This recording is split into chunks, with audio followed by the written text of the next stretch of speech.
Maraming lugar na binisita si Jose Rizal sa loob at labas ng Pilipinas. Ngunit ni minsan, di siya napasyal sa bundok ng Mount Arayat sa Pampanga.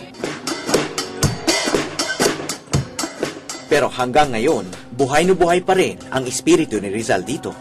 Nandito tayo para magbigay galang sa ating pambansang bayani, si Dr. Jose Rizal. At tayo'y nasisiyahan dahil bagamat karamihan ng Pilipino ay paminsan-minsan lang naaalala si Dr. Rizal, kayo araw-araw. Ang mga Rizalista ay naniniwalang higit pa sa bayani, si Rizal ay Diyos at tagapagligtas. Ayon pa sa ilang scholar, siya nga raw ang Tagalog na Kristo.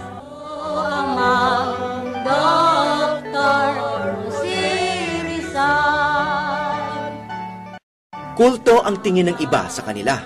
Pero sa akin, ang pinagkaiba lang nila sa Katolisismo ay Pilipino ang sinasamba nila. Ang grupong ito ay itinatag ng babaeng tinatawag na Inang Sinukuan. Siya raw si Rizal na nagkatawang tao. At tulad nga ng mga sinasaniban umano ng Santo Niño, si Rizal daw ay nakapagsasalita sa pamamagitan niya.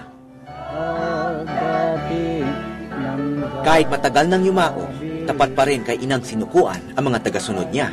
Kung daigdig maliliwanagan, lalabas ngayon yan, itong The Triumph of Science Over Death. Ang Biblia nila ay ang mga nobela ni Rizal, ang Noli Me Tangere at El Filibusterismo. Naalala niya buhay niya para sa bayan. Diyan nakita natin talaga, lubos ang pagmamahal niya sa bayan. Bakit importante yan sa inyo? Ha? Bakit importante? Hindi man lahat ay interesado o handang maging Rizalista. Hindi maikakailang mahalaga ang mensaheng nais nilang ipahatid sa atin, na anila'y galing kay Rizal. Kailangang maniwala tayo sa ating sarili at hindi dapat umasa sa mga dayuhan. Sa ngayon ay matatanda na ang mga miyembro ng grupo at tila hindi na rin kumakapal ang dami nila. Masasabing bilang na nga marahil ang mga araw nila. Kung hirap sa pagpapalaganap ng mga ideya ni Rizal ang mga Rizalista sa Pilipinas, tila lalo pang mas mahirap ang mithiin ng banyagang si J.P. Verstraeten. 3 passenger. Pero ika nga, kung may tiyaga, may nilaga. Kamakailan ay bumalik sa Pilipinas si JP upang tumanggap ng isang natatanging parangal. Jean-Paul Verstraeten. Matapos ituon ng mahigit 10 taon kay Rizal at sa Pilipinas, pinarangalan si JP sa palasyo ng Malacanang sa mismong lugar kung saan ipinag-utos ng mga Kastila ang pagpatay kay Rizal. The Belgian Rizal. Ito na nga ang tinawag sa kanya ng dating Pangulong Ramos. Habang nasa Pilipinas, si JP naman ang ipinasyal namin.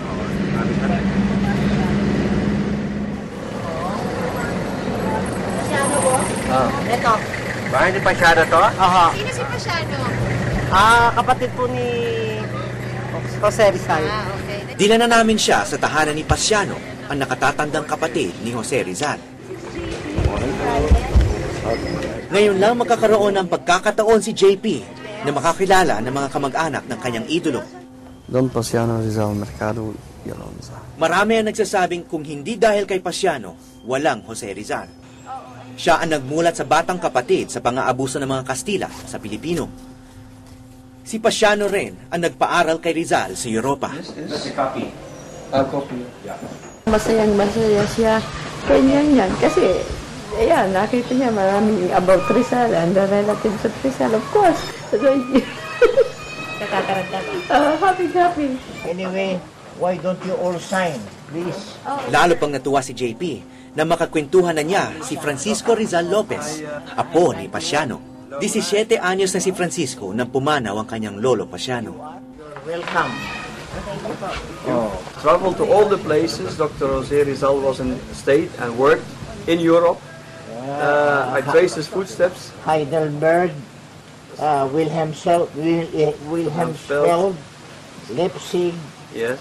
Berlin. Yes. Kahit Diyos ang turing ng iba kay Rizal, si Lolo Francisco ang pruweba na ang ating bayani ay naging tunay na tao. 71 taon na si Lolo Francisco. Isang tao na marunong, hindi mo maaring ipreso. Sa Dapitan, gumawa siya ng waterworks. Biro mo isang tao, doktor, na poeta, tapos magiging ininyero, makagawa ng waterworks. Tapos, nakagawa ng modern farm, o organic farm, walang synthetic fertilizer. O nakatayo ng eskwela. School, yan. Bakit siya nakakuha ng farm? May istorya pa yan. Nanalo ng loteriya sa Espanya. Kaya si Dr. Jose Rizal, gambler pala rin. Magkaroon ng tagumpay. Hindi pwede. Maski mga sinulat ni Rizal ay memoryado niya. Nung ako bata, natatandaan ko, sasabihin ng aking magulang sa akin, wala kang ginagawa. Kunin mo yung miretiro, sauluhin mo. 28 stanzas.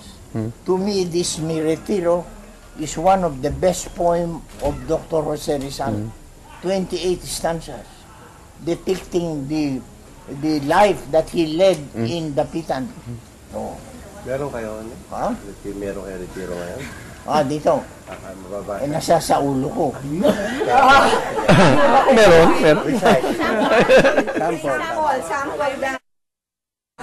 Avianchurosa, playa de fina y suave arena, y al pie de una montaña cubierta de verdón, planté mi choza, bajo alborada de la amena, buscando de los bosques en la quietud serena, reposo mi cerebro, silencio mi dolor.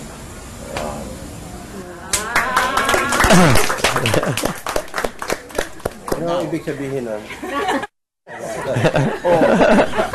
Sa pamamagitan daw ng playa, ng Dapitan, tinayo niya yung kanyang maliit na bahay, na pawid. Para daw siya magpahinga. Magkaroon siya ng damdamin na mahusay sa kanyang isipan at sa kanyang puso. At hindi lang si JP ang nisiyahan sa pagkakataong ito. Nakatakot-takot ang research niya doon sa kamag-anak namin. Nakugulat ako kasi isang banyaga, natira dito, nagsilbi sa mga tao. Pagkatapos mga Pilipino, kung ano namang kalukuhan ginagawa. I'm the great-great-great-grandniece of Jose Rizal. So, I mean, I'm very proud of my heritage, even though I live abroad. I do think it's amazing that someone who hasn't been born in the Philippines knows so much about, our national hero, and I think that's an example for everyone. White chocolates, real chocolates from Belgium. For you. The Duncanson. No problem, sir. With pleasure. His relatives are still thinking the way he did, because they keep on saying all the time, we need education, just as Rizal did. We are so rich in the Philippines, but we need education, we have to develop it. Wonderful experience today. Wonderful. Thank you so much for everything. Higit pa sa kwentuhan na naganap sa bahay ni Pasiano, sa pamamagitan ng kanyang mga apo, muling na ipamahagi ng pamilya ang mga alaalang iniwan ng kanilang Lolo Rizal. Mga kwentong babaunin naman ni JP, dagdag sandata sa kanyang patuloy na pagsasabuhay at pagpapaalala sa kagalingan at katatagan ng bayani ng ating bayan.